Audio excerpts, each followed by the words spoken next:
Où trouver tous les produits 100% Outre-mer? Chez Tropique Marché à Saint-Ouen. Les fruits et légumes et toutes les spécialités salées et sucrées servies avec bonne humeur par une équipe exclusivement ultramarine. Retrouvez l'ambiance et le goût du pays chez Tropique Marché à Saint-Ouen-sur-Seine et sur tropiquemarché.com. Guadeloupe, actualité. Les autorités semblent effectivement vouloir annuler les festivités de la mi-carême de ce jeudi. Pour la préfecture, la situation épidémiologique est inquiétante avec 2700 nouveaux cas répertoriés la semaine dernière et un taux de positivité à 14%. C'est sans compter le maintien de l'état d'urgence sanitaire. Enfin, ils concluent effectivement leur communiqué en parlant de la vaccination qui reste la meilleure solution pour sortir de la situation difficile dans laquelle l'épidémie nous place. À noter que la France hexagonale, qui connaît des niveaux supérieurs aux nôtres, n'a pas été placée en état d'urgence sanitaire et que malgré le rebond épidémique, Olivier Véran, le ministre de la Santé, a annoncé qu'il poursuivrait la suppression des mesures comme le port du masque, qui n'est plus obligatoire depuis plus d'une semaine au niveau national. En tout cas, ces décisions politiques en Guadeloupe, qui sont plus politiques que sanitaires d'ailleurs pour Akio, exaspère littéralement le mouvement culturel. Il s'appuie sur les chiffres communiqués par l'Agence régionale de santé pour démontrer l'incohérence des explications fournies. En effet, les taux d'incidence ont réduit continuellement pendant le carnaval et après. Une interdiction qui sonne donc de trop pour les carnavaliers qui manifesteront donc leur désaccord le jeudi 24 mars à partir de 16h dans les rues de Pointe-à-Pitre. On a aussi le mouvement culturel Voukoum qui pense défiler quand même sur la Basse-Terre. Et nous avons ce soir sur le plateau Willy Abar, président de l'Office du Carnaval de Guadeloupe. Bonsoir Monsieur Abar. Bonsoir Harold, bonsoir des spectateurs de Canal 10. Alors quand vous voyez des mouvements culturels qui sortent ce genre d'annonces à dire un peu défier effectivement les autorités, qu'en pensez-vous? Alors moi premièrement je dirais le préfet est dans son droit et dans son devoir, première chose. Deuxième chose, je dirais, Akio ou Voukoum, effectivement, sont dans leur droit. Parce qu'effectivement, ils ont le droit de défier une interdiction et autres. Et il faut se rappeler les choses comme elles sont. Akio et ce qu'Akio est aujourd'hui, c'est un sous-préfet qui a fait, effectivement, que donc Akio, effectivement, dans ses droits. Moi, derrière, aussi, il faut faire attention aussi que même le sous-préfet a fait qu'Akio et Akio ce qu'il est, le préfet qui est là aussi peut faire Akio, effectivement, dissoudre Akio aussi. Il y a ça aussi, il faut s'attendre à ça aussi. Mais moi, je ne m'arrête pas sur les chiffres. Hein. Donc, lundi, on a une réunion avec M.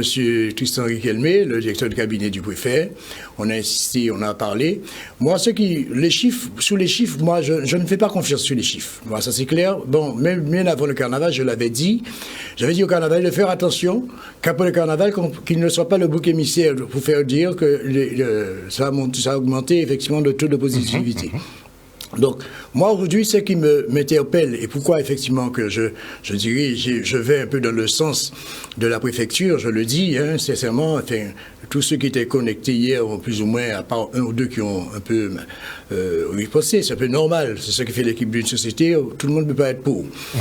Moi, c'est la tournure que prend après le carnaval, après les défilés, les déboulés, la tournure que ça prend. Cette histoire de tir à balles réelles sur la police, le lancement de bouteilles et autres objets, voilà, c'est pas notre carnaval, c'est pas nous ça. Effectivement, d'accord la Guadeloupe est sous tension, mais c'est un truc qu'on ne peut pas tolérer. Mais Akio a rebondi dessus en disant que la violence n'était pas du fait du carnaval, qu'il y avait déjà des exactions. Non, mais c'est exemple laquelle que je dis que Akio est dans son droit. Il a le droit de ne pas vouloir respecter effectivement une directive qui a été donnée par l'État. Mais comme moi, quand j'ai dit, où j'ai abondé dans le sens de la préfecture, c'est ce côté où derrière, je prends l'exemple très simple.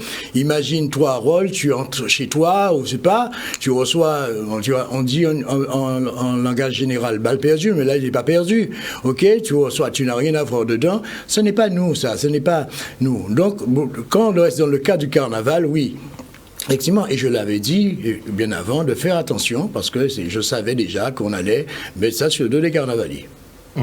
Donc pas de carnaval ce jeudi, en tout cas pas de carnaval organisé par les fédérations et l'office? Oui, pas de carnaval organisé par ni les fédérations, ni les comités.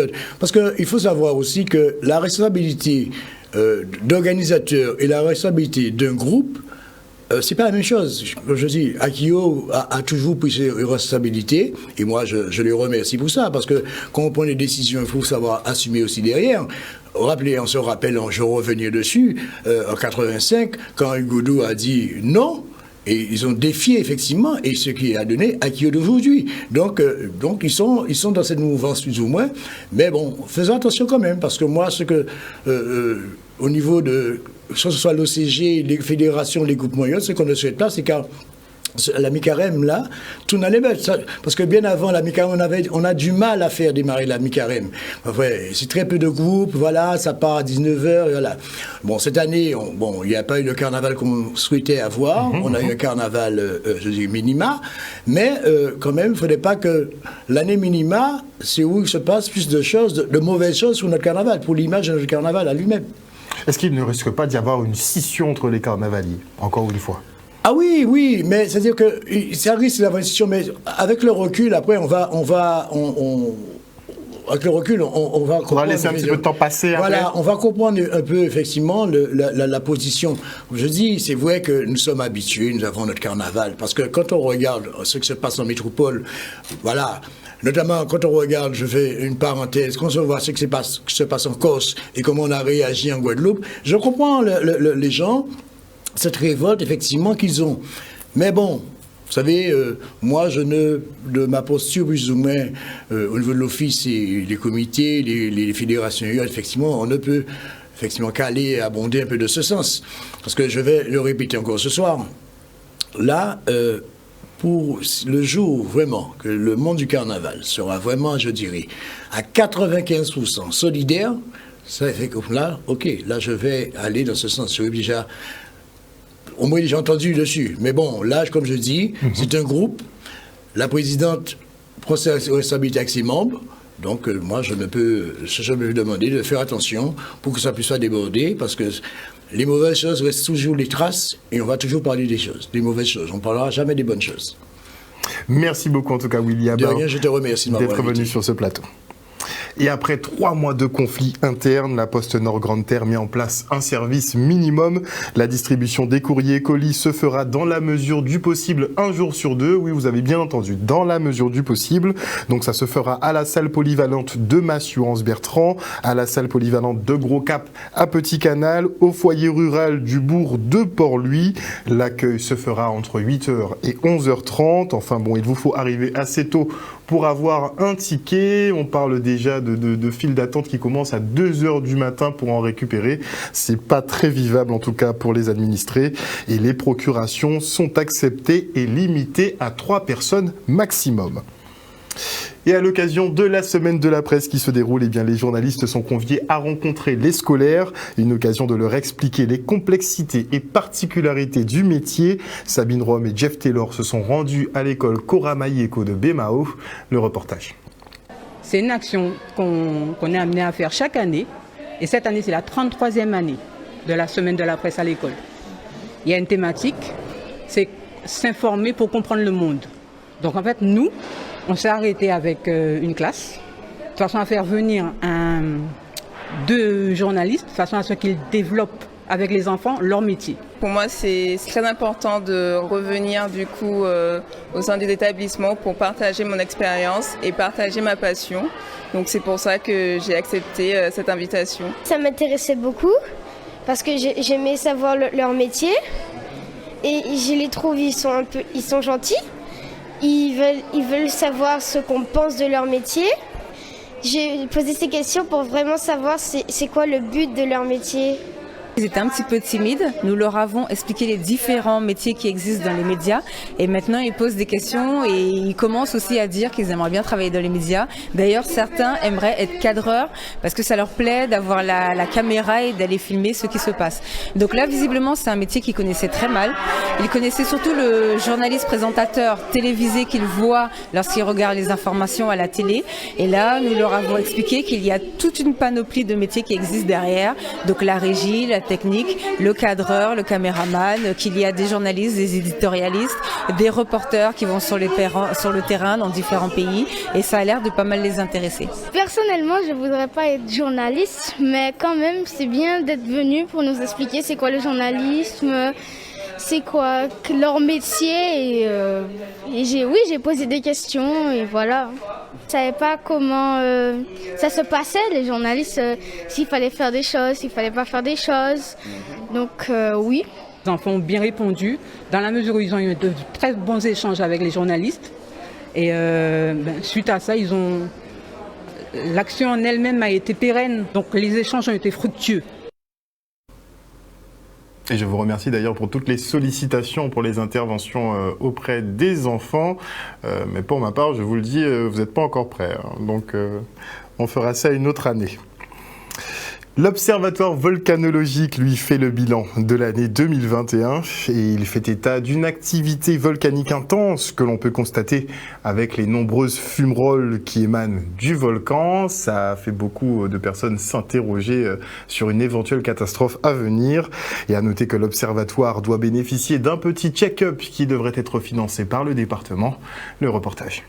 Des journées comme celle-ci, ça c'est une rencontre institutionnelle, mais donc des journées qui enfin sont des journées de présentation de nos données, de résumés autour des présentations de nos données et de sensibilisation à ce qui se passe, qui pourrait se passer, bien sûr sont évidemment bien importants aussi pour essayer de rapprocher des différentes façons de voir les choses, de communiquer. Disons, les acteurs de la surveillance et de la science se rencontrent avec les représentants du territoire, des citoyennes, pour enfin faire un point sur la chose, que c'est une chose qui est d'intérêt commun pour tout le monde, hein. C'est un risque pour tous. La Soufrière est un volcan actif, donc qui depuis un certain nombre d'années a un système hydrothermal qui est très actif. Donc on a noté cette année un certain nombre d'événements qui montrent que ce système hydrothermal continue à fonctionner. Et donc les touristes aiment bien voir les fumerolles en haut du volcan, mais les fumerolles sont le signe de l'activité volcanique qui est intense. C'est notre rôle, hein, la protection des biens et des personnes. Je vous ai dit que j'étais responsable dans ma commission des risques majeurs.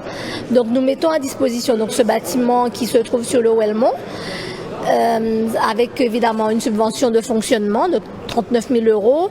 On a aussi un gardien qui est là sur le site, qui surveille, qui est là pour mise à disposition. Et également aussi, nous avons les travaux de réfection qui sont pris en charge, les travaux d'amélioration de la peinture, enfin bon, l'entretien. Il est bien évidemment du rôle du département de mettre ces conditions-là pour que les gens travaillent dans de bonnes conditions, puisque c'est eux qui sont les garants de notre sécurité.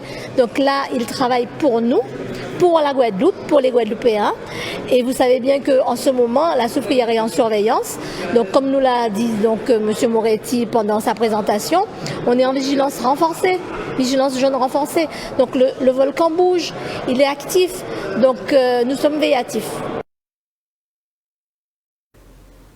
Retour maintenant sur les journées mondiales de l'eau ici en Guadeloupe où la ressource manque quand même de temps en temps, hein, vous le savez.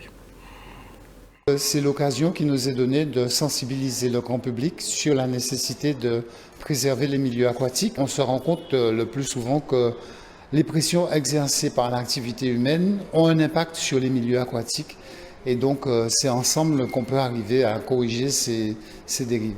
Si on change nos habitudes, si on change nos pratiques, on préserve une qualité de vie et on a une santé qui est nettement meilleure. À l'occasion de la Journée mondiale de l'eau, on a présenté au grand public des visites virtuelles, c'est-à-dire qu'avec des drones, on a filmé des sites naturels, on a montré au public la qualité de la richesse de notre biodiversité, mais on a aussi appelé son attention sur les pressions qui s'exercent sur ces milieux, les rejets d'activités économiques ou industrielles, la non-conformité de certains dispositifs et qui nuisent à la qualité de ces milieux. Le souhait, c'est de plus en plus d'inciter notre jeunesse à investiguer les métiers de la biodiversité et de la préservation des milieux aquatiques, parce que dans un archipel comme le nôtre, il y a beaucoup d'opportunités qu'il ne faut pas rater.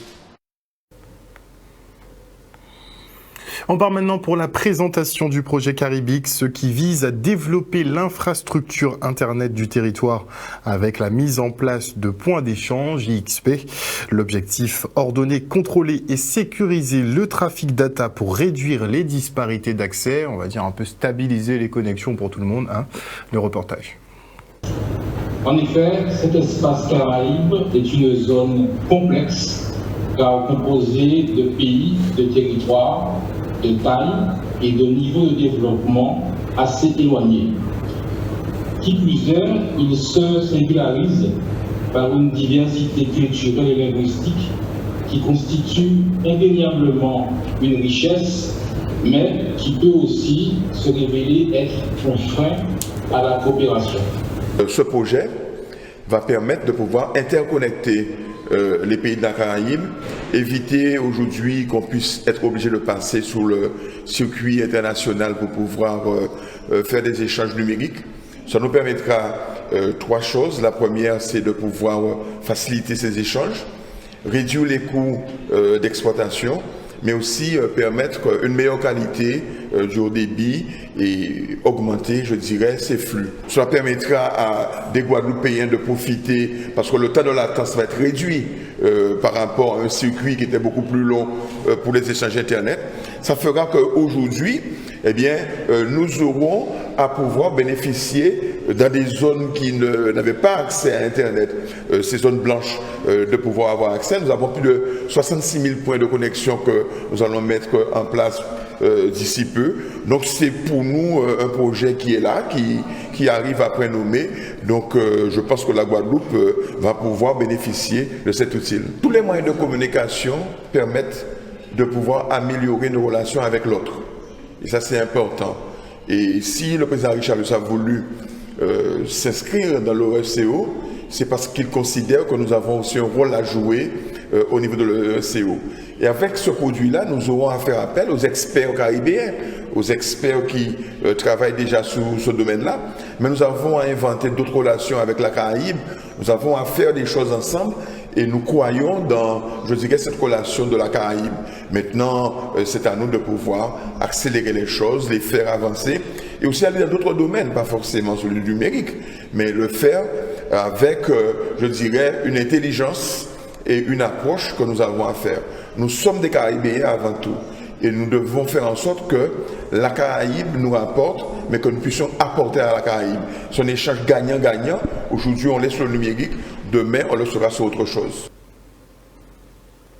Et on enchaîne avec l'inauguration de l'antenne d'Action Logement à Petit-Bourg. Cette agence est là pour déployer tous les services d'Action Logement Service. Donc ce sont des aides et des prêts qui sont faits à tous les salariés et à tous les Guadeloupéens pour tout ce qui concerne le logement.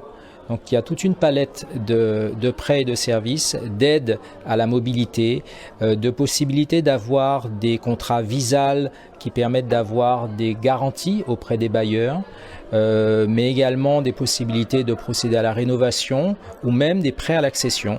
Et donc tous ces prêts et ces services qui sont déployés par Action Logement sont disponibles ici. Action Logement, depuis 70 ans, est une structure paritaire qui travaille le lien emploi-logement et donc qui apporte des logements aux salariés. C'est une structure qui vise sur une ressource qui vient des entreprises, donc 1,7 milliard par an, avec à peu près le même montant de retour de prêt. Donc on bénéficie du travail de nos aînés et donc nous avons un peu plus de 3 milliards d'euros par an à distribuer, à la fois pour construire des logements, pour les financer, mais également pour apporter des aides à l'ensemble de nos concitoyens. Le président a fait état de tous les fonds qui ont été avancés. Je dirais même qu'il y en a autant qui le seront dans pas longtemps.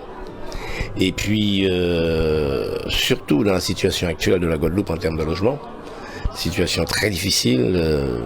Nous sommes, on va dire, c'est un département qui est demandeur.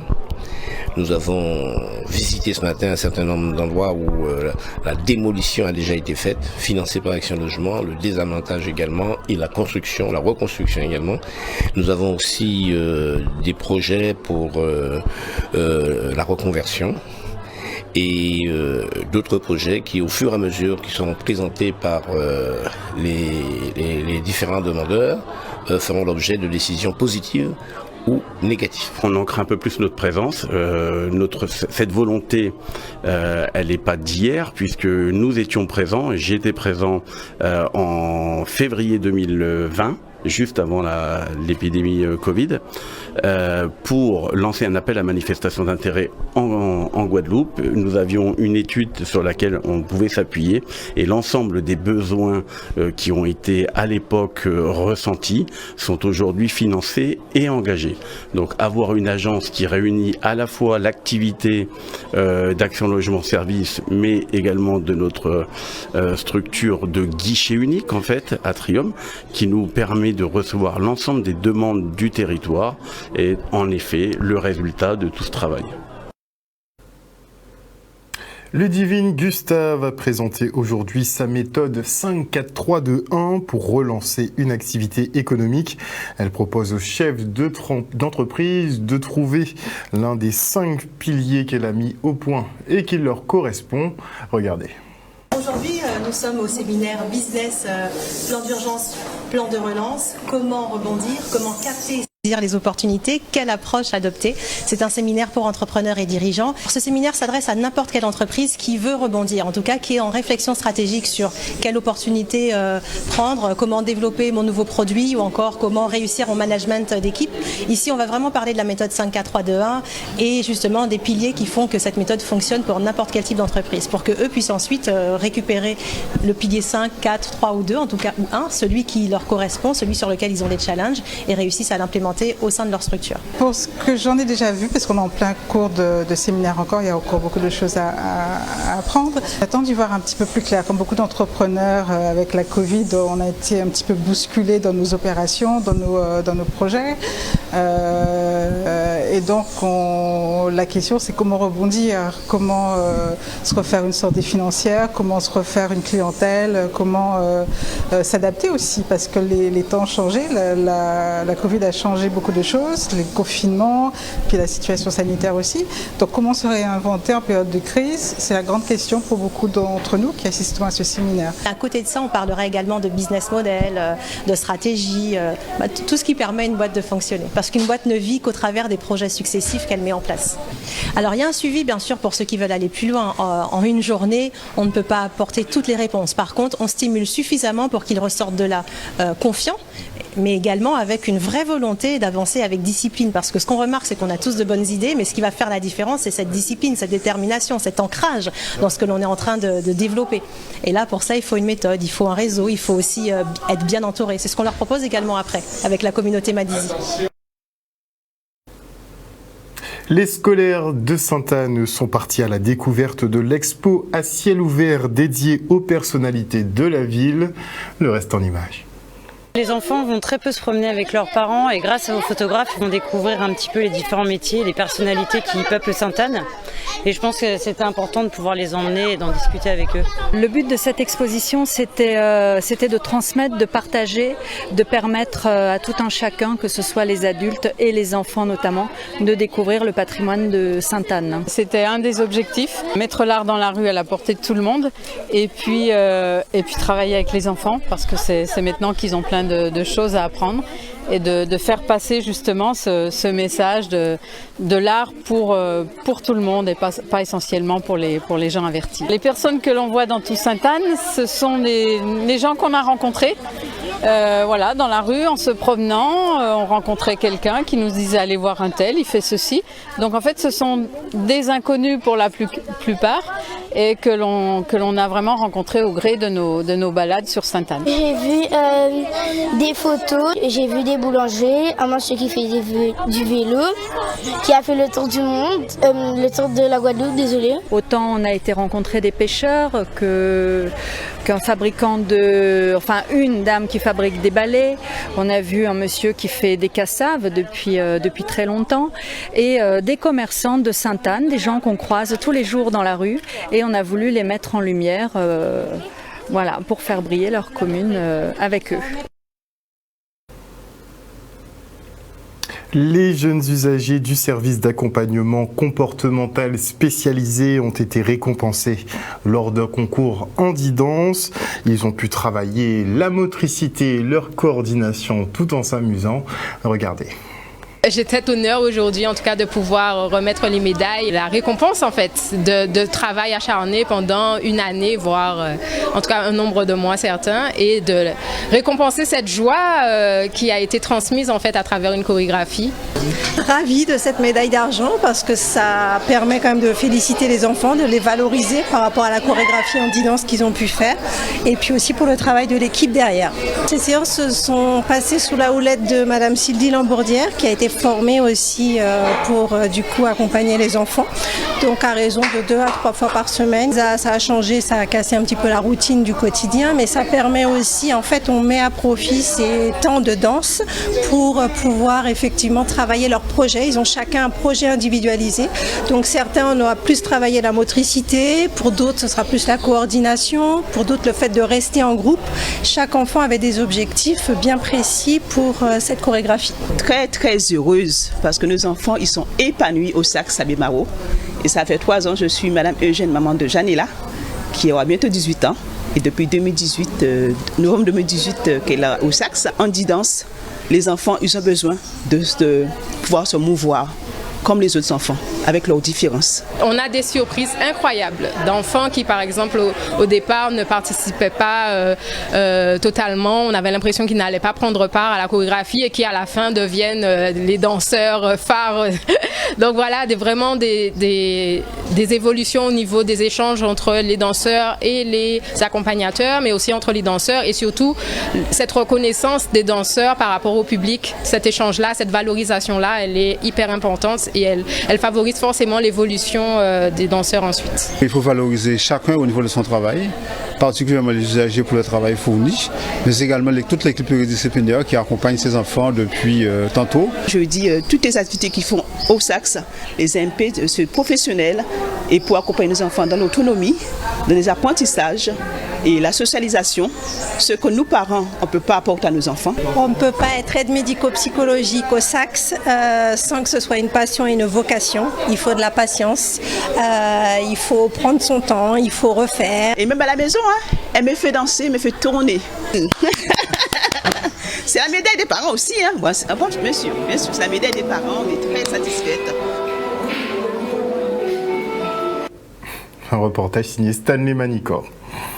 Et après avoir surmonté les tumultes de son existence, Siana Diosho a décidé de consigner ses principes de vie dans un ouvrage baptisé 7 clés pour activer son feu sacré. Elle le présentait à Petit-Bourg. Regardez. J'ai écrit ce livre parce que déjà de base, j'aime beaucoup écrire, mais j'ai traversé une période très très très difficile, une période sombre où je ne pensais pas pouvoir m'en sortir. J'avais pratiquement envie de ne plus exister. J'étais en train de mourir à petit feu et je ne savais pas comment m'en sortir. Et la vie m'a permis de trouver des solutions qui sont devenues des clés que j'utilise pour pouvoir être motivé, être encouragé et pouvoir affronter sereinement toutes les situations de la vie. C'est un livre de motivation et d'encouragement.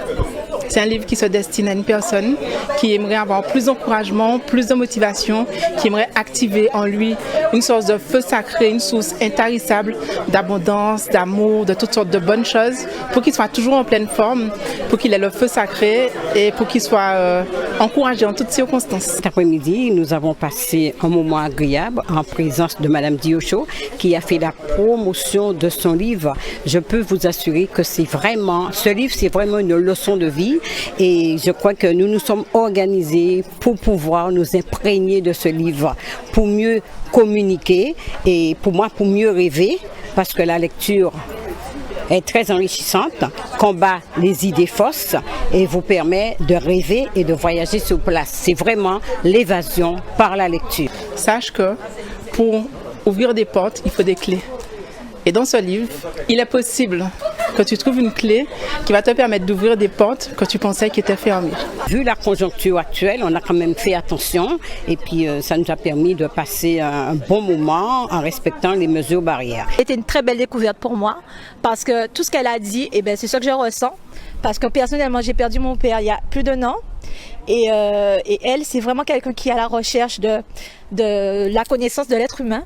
Et c'est ça que j'ai ressenti. Outremernews.fr, le site de l'actualité Outre-mer, 24 heures sur 24 et 7 jours sur 7. Retrouvez la chaîne Outremer News sur YouTube.